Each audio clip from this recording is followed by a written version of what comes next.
Friday, and we're going to look at something that's, I think, a pretty serious deal that I haven't seen a lot of news on here in the U.S., and I think that's a little bit of a byproduct of the yellow journalism that has taken over the internet and our tunnel vision when it comes to American media.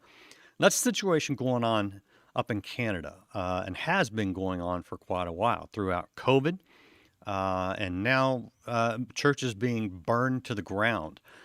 It's a pretty serious situation, and a lot of times Canada can be a precursor of what comes to the U.S., and so it's something to watch from that standpoint. But also, as Christians, we don't see borders, and these are our Christian brothers and sisters that are being.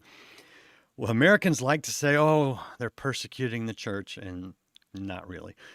But you can make that argument, I think, up in Canada, honestly. I mean, the things that are going on are pretty disturbing. And so I invite you to be a part of the conversation. My guest today is Adam Soos. He's a reporter for Rebel News up in Canada, on the ground, knows these stories intimately, and I'm looking forward to hearing a lot from him. I want to play something real quick, and this is from their YouTube page, and this just kind of gives you a little bit of an idea of what's going on. This is a pastor being arrested in front of his family. Bye, Daddy. Bye, guys. Okay.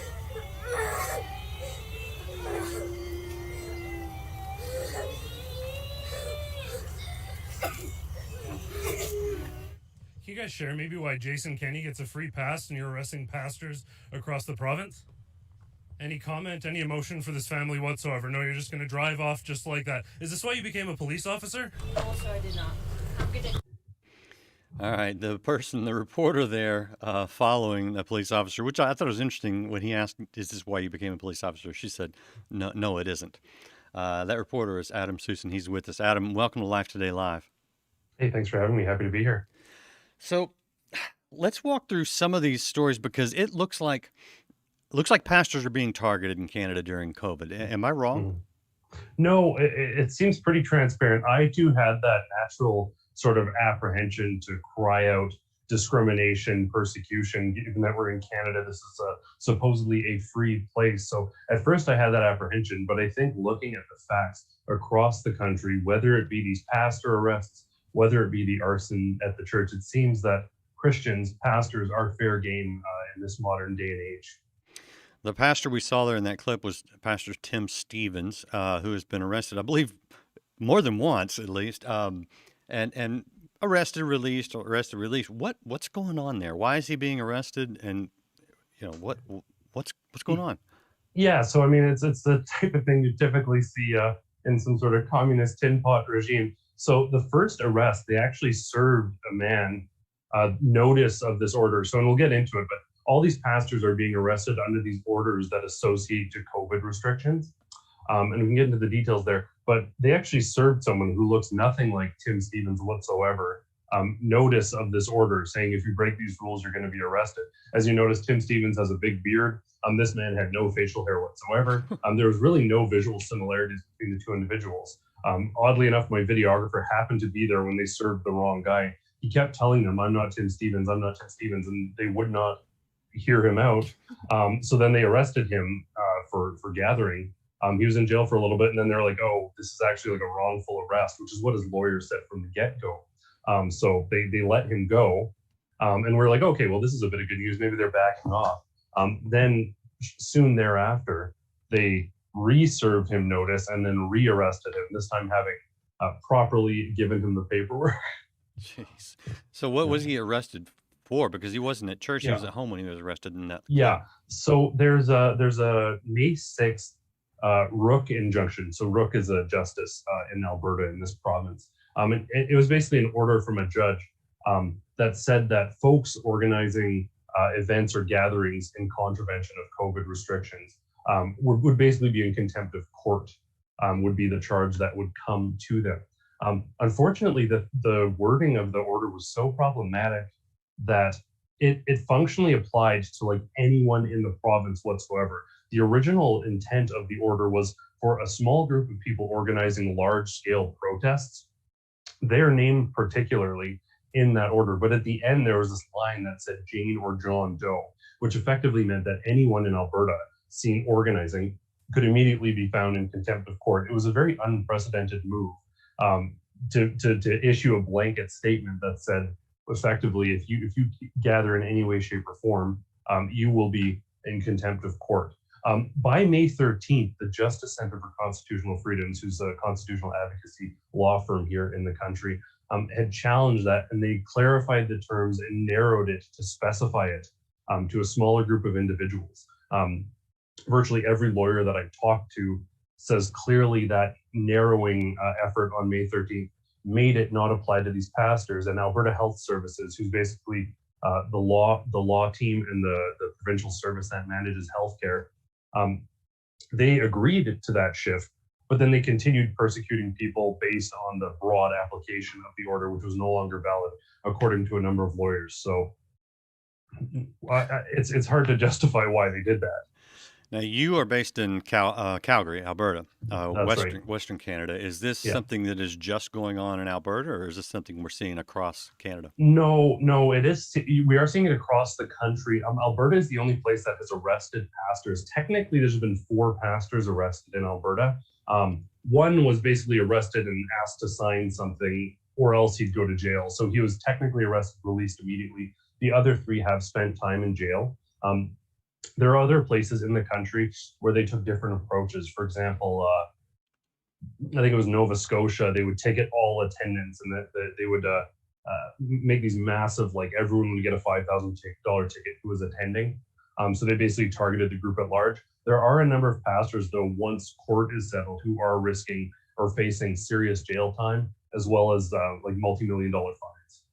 Now, we saw some of this in the United States. I watched a couple from Idaho be arrested for singing in a parking lot without a mask. Strange.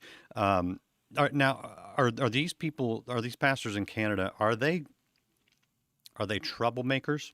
Are they being defiant? And whether I agree with that, whether we agree with it or not, aside the point, or are they just doing what they always do, which is hold church services? And are they indoor or outdoor? That's another question. Yeah, so they are generally indoor. In the case of Grace Life with Pastor James Coates, they actually fenced up the building. So they put 3 layers of fences up and had guards there at all times, so they couldn't get in. So that was pretty unbelievable.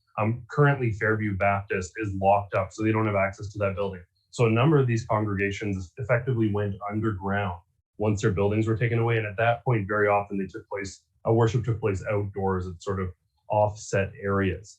On the note, though, of Alberta specifically being targeted, though, I think one thing that's incredibly interesting is the fact that our premier, who'd be effectively something like a governor of this province, and we're sort of the Texas of Canada, rather conservative, certainly, or at least we once were.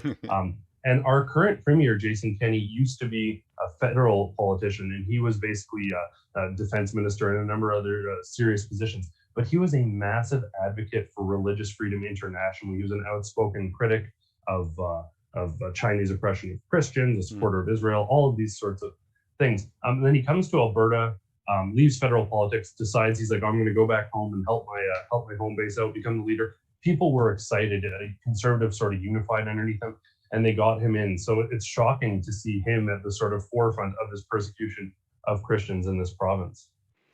Is there any explanation as to why the churches are being targeted? Because I know there have been other gatherings. I know there have been high-profile politicians in Canada seen without masks at dinner or parties, things like that. Is it equal treatment? No. There's a glaring double standard. Particularly concerning is the fact that James Coates, who I mentioned, he was visited several times by Alberta Health Services, and you asked about the troublemaker question. They were kind of talking to them and suggesting some improvements and things like that. He gave a sermon criticizing some of these measures and how they're sort of overreaching. At that point, that's when he was arrested. The building was seized, all that stuff. Pastor Artur Pawlowski, who was a very viral video of him shouting "Get out" and people like that. He has a long history with law enforcement. He runs like sort of non-authorized, I suppose, soup kitchen type situation where they feed like countless homeless people. They've been doing it for 22 years. And he's been repeatedly harassed for that endeavor. He doesn't ask for government money. He doesn't ask for tax support, nothing. He just feeds homeless people. And for that ministry, he's become the object of some governmental ire. But many people who perhaps think he's a bit abrasive or a bit rough, which I mean, I don't fall into that camp, but some people do. Sure, okay, we'll set him aside because he's abrasive. James Coates and Pastor Tim Stevens broadly are just praying and continuing business as usual. The other thing is we've seen no cases of COVID in those congregations. Meanwhile, they're letting prisoners out of jails because of the risk of COVID spread.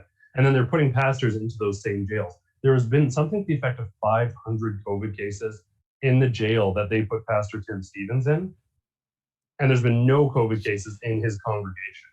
So there's a glaring double standard there. As you mentioned, there was the Sky Palace incident, which was Jason Kenney, who I mentioned earlier, Tyler Shandro, he's the health minister in this province. And he's the one who actually reportedly ordered for these targeted arrests to take place for these high profile, he called them rule breakers.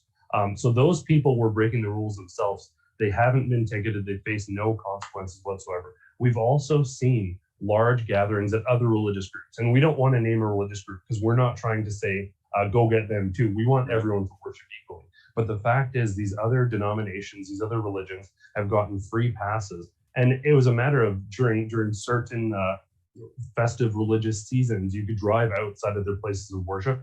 And there was far more people than were in Pastor Arthur Pawlowski's place or Fairview Baptist Church. So, is there any one identifiable thing that has drawn the eye? I mean, you get that one has kind of spurned some of the law by feeding homeless people, which seems like a good thing, you know. But is there any idea why these gentlemen are being targeted, or why I churches? mean, we've heard every theory under the sun. I think probably the most moderate theory is that everyone is so afraid of being sued if they don't take sufficient measures against COVID that they aren't even willing to consider or counterbalance potentially saving a few lives with completely eviscerating the industries and the economy, or the suicide rates, the opioid problems we're having in Canada as a result of the mass unemployment that's resulted because of COVID. So the most sort of measured response is that. People have suggested possibly that certain cabinet ministers have problems with Christians particularly, and there is some evidence to back that up, though I won't speak to it. We have some information that will be coming out very shortly about some of these ministers, but we're just verifying it to avoid any sort of allegations of inaccurate reporting. So there is some questionable history with some of these people that begs questions. But again, realistically, with Jason Kenney having been himself a Christian and such a strong, a reported Christian, and such a strong advocate for religious freedoms, how he could turn so suddenly overnight is extremely questionable. Interesting. What's the craziest conspiracy theory that you put no stock in whatsoever? Yeah, so something, and I'm not speaking to this, but I've heard things as wild as he came out and Jason Kenney actually came out and gave a big critical speech about the Great Reset and criticized all that stuff very sternly. And then a matter of weeks later, he was engaging in these sort of actions that would typically be something we'd see from Prime Minister Justin Trudeau or the left. It was extremely out of character. So I've heard very sort of out there conspiracies that he's been compromised or that someone has dirt on him. But again, that's like, there's no sort of basis behind that. And then there's the sort of broad general conspiracy theories that you'll always hear anytime government officials persecute Christians. But I mean, I've not seen evidence of that, so that's not something that I've reported in any way, shape, or form. Yeah, and I'm trying to make it clear that these are just the wild rumors. This is not Rebel News. This is not Adam Soos saying this. Is there any change? Is there any let up? Because we got the Delta variant, and they just announced that the Olympics are going to be spectator free in Tokyo because of the Delta variant. I know in Israel, which is, I think, the highest vaccinated country in the world, around 85%, 30% of the COVID cases, the Delta variant, are people that have been vaccinated. And of course, here, President Biden recently came out and said that they're talking about going door to door to get the 1/3 of Americans that aren't double tapped to get them vaccinated. It doesn't look like the COVID thing's entirely going away, at least from a political position. Mhm. Is the targeting of churches in Canada going away? Yeah, so we've just learned actually, and I think the written documents are just coming out today, but the Pavlovskis have actually discussed this publicly, so I'm okay to say it. Um, they're actually facing jail time for gathering. Hmm. So they're David Pavlovsky, who's the brother of Pastor Artur Pavlovsky, is facing 2 years, and Pastor Artur Pavlovsky is facing 4 years 4 years? in jail for this. So this isn't okay. We're through this, and we can back off now. Pastor Tim Stevens actually spent a couple weeks in jail, and then on July 1st he was released. The reason he remained in jail is because, on principle, he wouldn't sign on these documents because it would mean that he could not preach and serve as his role of pastor to his community. So they said they would let him go, but he would have to sign off on this order, basically telling him he couldn't gather, couldn't preach. And he's like, "Well, I'm not willing to compromise my faith in that way." So he was released because that Rook order we talked about originally was dropped, and it was only dropped because the rules were removed. So it pertained to rules that no longer existed. Alberta right now, other than very sort of narrow city facilities and stuff like that, we are mask free now. So Alberta and British Columbia, we're completely mask free. The restrictions have largely been lifted. Just yesterday, Jason Kenney said that we're open for good, but I know many people suspect that a lockdown is imminent and looming. So there are suspicions that we may go back to that. We have here in Calgary, we have a large event that was canceled last year. It actually ran for 100 and something years consecutively. Even when our city endured massive flooding, they still managed to run this event. It's called the Calgary Stampede. Yeah. Yeah, it's one of the big rodeo stops. So it wasn't run last year. This year they are actually going ahead with it. Many suspect that perhaps after that we may be shut down again. But the message that we're getting from the government, anyways, is nope, we're open for good. Well, boy, I hope so, and yet Yeah. I also hope that people don't get sick. We're talking to Yeah. Adam Soos from Rebel News up in Canada. And by the way, a lot of your reporting is on Ezra Levant's show, which is really good. I've enjoyed watching some clips from his program, so definitely worth checking out. A better way to get news these days than what we're being spoon-fed here in the United States, anyway. Yeah. I want to shift a little bit because very recently we are seeing a lot of churches burn, apparently not connected to the COVID thing, but Yeah. to another scandal, questionably, loosely, maybe connected, maybe not. It's hard for me down here in Texas to quite grasp what's going on. What is going on? Yeah, so there's been coming to light, and realistically, the media has stirred this up a lot lately, but there have been grave sites discovered from our residential school system. So there were some residential schools in the United States, but it was more prominent in Canada, I do believe. And what happened was the government actually enacted policies where they basically wanted to, and it's very sort of when you use terminology about the sort of anthropological condescension, where you come and you're going to make people's lives better. So the government came in when they garnered control, and they called First Nations people here like an Indian experiment, which was horrific language, very sort of eugenic language. And they're like, how are we going to civilize them? So it was this whole process by which they thought, in a very condescending fashion, that First Nations people were so below them and that they had to be elevated to the level of society. So what the government would actually do is pluck the children away from their families and put them into a schooling system. Now, this is horrible, and it was not. The First Nations community were very family oriented. To be fair, in Europe, it was very common to send kids off to boarding school and do this stuff. So it's not as though they were doing something that they thought was intentionally horrible. It was horrible, but at the time, anachronistically, we can criticize it. At the time, in their mind, somehow they thought they were helping people. So they set up this residential school program, but it really, ultimately, the core of it, beyond purportedly educating and civilizing First Nations people, was to integrate them into the European way of life and virtually destroy their culture. Right. So it's commonly been, and this is more sort of the prevalence of the left, but it's been referred to as sort of a cultural genocide. where they seek to eradicate remnants of First Nations history and incorporate them into society. So as a result of this, there's very often schools set up. And periodically throughout history, the Canadian government decided that, and I'm using their terminology, like the Indian experiment had failed, so that they decided that it wasn't worth trying to help or keep these people alive, and they stopped funding these schools. So very often what you had these schools very often run by Catholic Church, United Church, various denominations.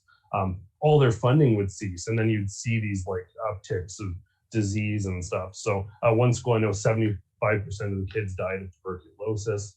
It was terrible. There were also undeniable abuses that took place at the hands of the clergy.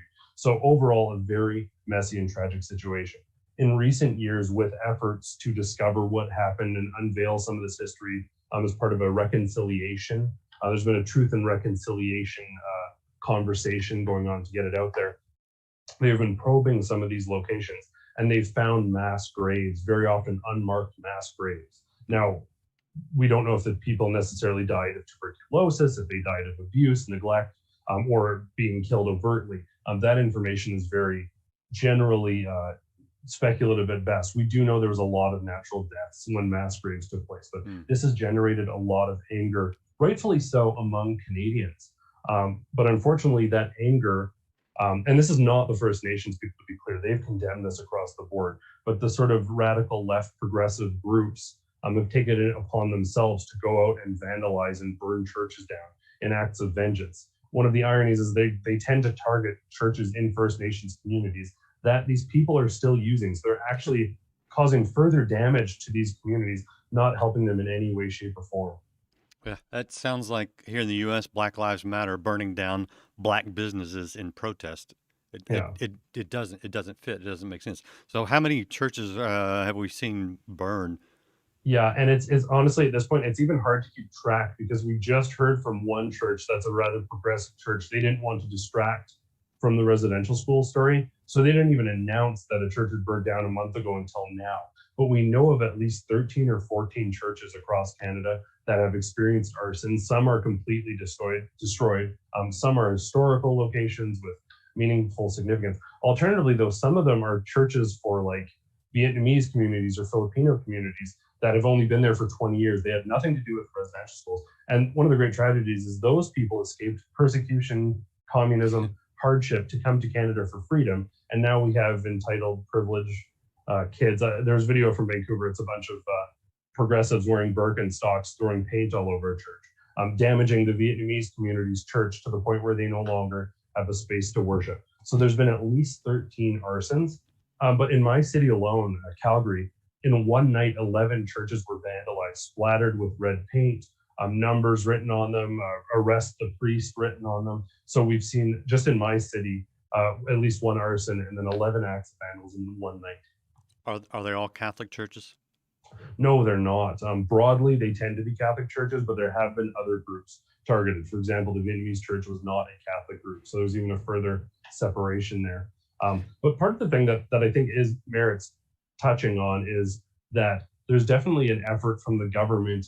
They mandated these schools, they funded these schools, they wrote the policies that were dictated. And then the Catholic Church certainly was involved, and the United Church and various denominations were involved in running them. But ultimately, the government shares as much responsibility as anyone for what happened there. And Prime Minister Justin Trudeau certainly goes out of his way to deflect. His own father was the prime minister of this country while residential schools were in effect. And there's a bunch of troubling audio of him criticizing First Nations people when they're working through this reconciliation process. So it's definitely some political grandstanding to try and deflect responsibility exclusively to one group. And when you look at the Liberal media in Canada, as well as Prime Minister Trudeau's rhetoric, and I'm sure you're going to pull up some of the tweets, but people in high-ranking positions have basically said that this is understandable. People are upset, so we understand, or we appreciate why people are doing this. Listen, I condemn the residential schools, like, full stop. I do. It was not healthy. It was not cooperative. It was not something that should have been done. So I can condemn that. On the other hand, I condemn the burning of churches unapologetically and without any sort of qualitative language. I can do that. What we've seen from authorities, with a few exceptions, is in relation to these burnings, They start by saying, we understand that there's a residential school tragedy. That we understand this is sort of a justification for why this is happening, but you shouldn't be burning down churches. I don't think it's necessary to say that. The First Nations chiefs and people aren't saying that. They're just saying, stop burning down churches. This isn't helping. Yeah, and in fact, you'll have to tell us the significance of this. But here's a tweet where when Vice World News announced, 2 more Catholic churches had been torched in Canada, her response: burn it all down. And her name is Harsha Walia. Yeah. What so is she's the head of the sorry, go ahead. Yeah, go ahead. She's the head of the BC Civil Liberties Union. So she's supposed to be one of these people who's standing up for civil liberties, such as resisting religious discrimination, for example. So she is saying burn it all down while people's places of worship are being scorched.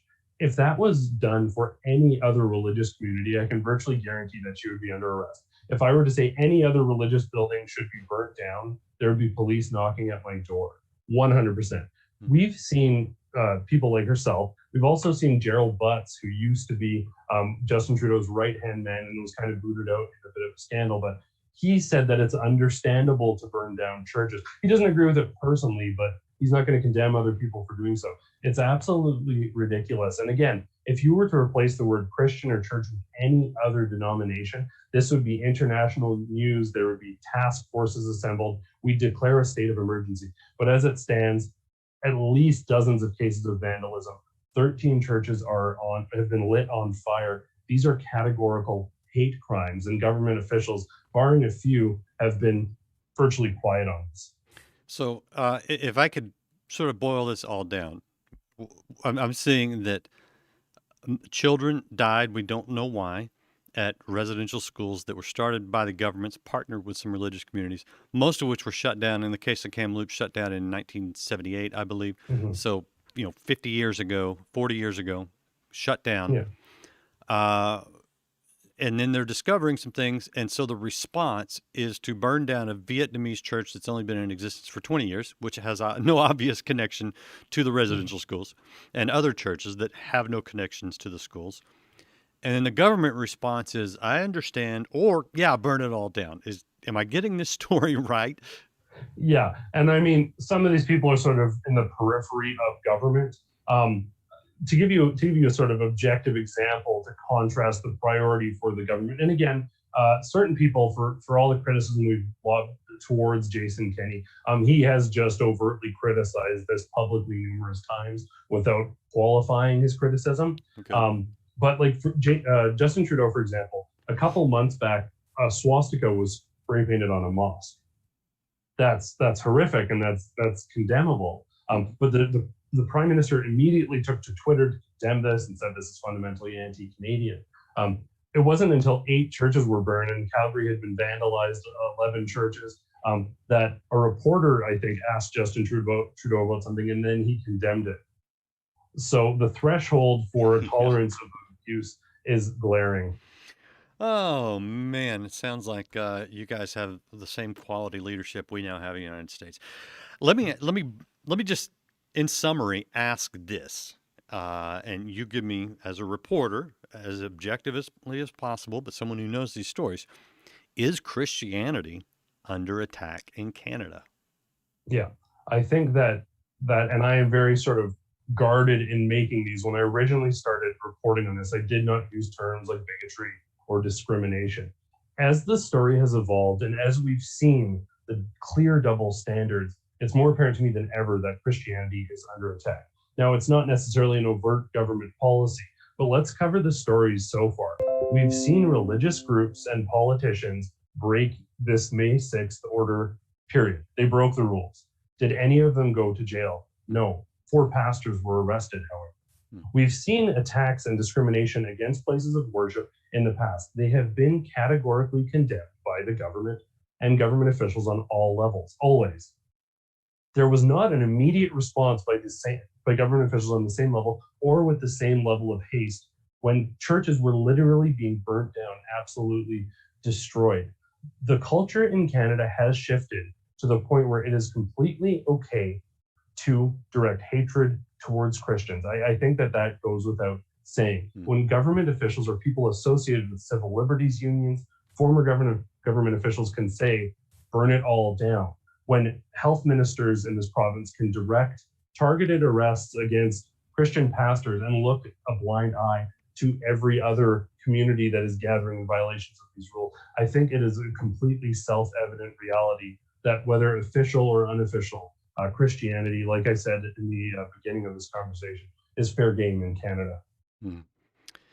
Adam Soos, Rebel News, I appreciate your time. I appreciate your insight. Is there anything that you are doing or that Rebel News is doing that you want to promote? I'd love to give you the opportunity to let people know how to follow you or see what's going on. Yeah, well, one of the things that we're incredibly proud of is our Fight the Fines initiative. So people who receive ridiculous tickets, like pulling off their mask to use Face ID on their phone, or things like that, or more serious things like the case of Pastor Artur Pawlowski, we are actually crowdfunding the legal defense, the massive costs for all of those people. So we've taken on, I think, about 1,400 cases now. We're talking about millions of dollars in legal fees. And we've taken that on through the Democracy Fund, which is a third-party charitable organization, which allows us to help these people fight for their fundamental freedoms. Alongside the Justice Center for Constitutional Freedoms, we're virtually the only ones fighting for the fundamental rights that make the United States and Canada great, or at least once did. So fightthefines.com or saveartur.com. Artur Pawlowski has massive court battles ahead of him. He's set for sanctioning, facing potential jail. So if anyone wants to go to fightthefines.com or saveartur.com and help us out in any way, it's important that people are able to take a stand. The media across Canada largely receives government funds. We receive none. We're independent, and we're telling the other side of the story, getting the truth out there, plain and simple for people to hear. We're a vital voice, and we're often the only ones taking these important stands. So if people want to go to rebelnews.com, follow us on the socials, or fightthefines.com or saveartur.com, all great places to find our reporting. Adam, we appreciate what you're doing. Appreciate what Rebel News is doing and getting the truth out there. And people, go bookmark the website, check it out. If you want to help fight the fines, you can do that too. URLs are in the chat. Appreciate everything you're doing. Appreciate you guys hanging out, watching, hitting share on this, subscribing, following wherever you're at. We'll be back next week with more great interviews here on Life Today Live. See you next week.